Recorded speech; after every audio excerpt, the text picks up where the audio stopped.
నర్సింగ్లో నాది జల సంఘము. నేను ఇక పర్మాకల్చర్ వ్యవసాయం చేయబట్టి గత 30 సంవత్సరాలు అవుతున్నది. ఇక్కడ ఎటువంటి పురుగు మందులు కానీ అడుగు మందు కానీ ఏవి వాడలేవారు. పర్మాకల్చర్ అంటే శాశ్వత వ్యవసాయ పద్ధతి, పర్మనెంట్ అగ్రికల్చర్.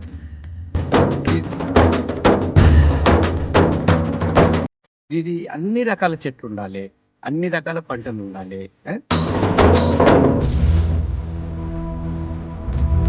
అన్ని రకాల మనకు ఇంటికి వచ్చేది 99% రావాలి.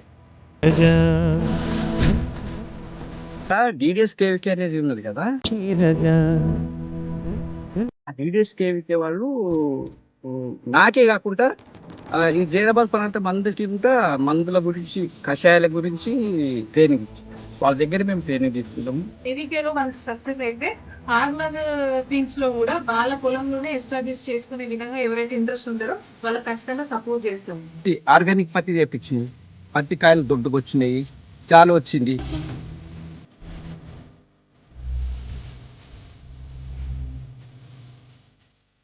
మనం ఆర్గానిక్ వ్యవసాయం చేయడానికి ఖర్చులేమి ఉండయి.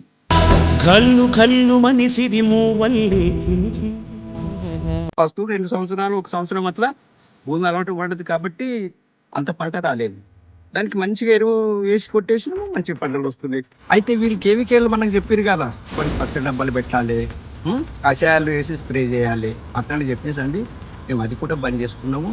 ఫస్ట్లా మొదటి సంవత్సరము పత్తి పెట్టినప్పుడు మంచిగా వచ్చింది.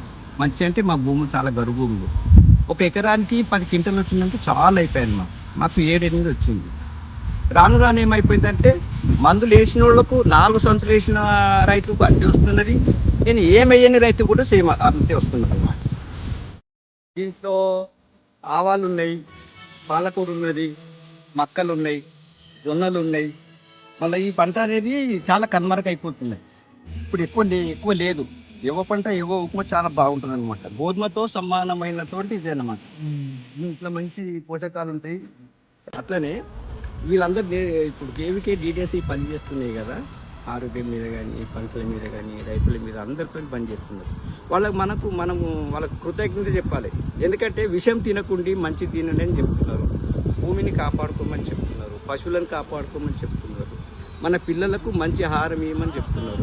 అందుకే వాళ్ళకు మనం కృతజ్ఞతగా మనం చెప్పాలి.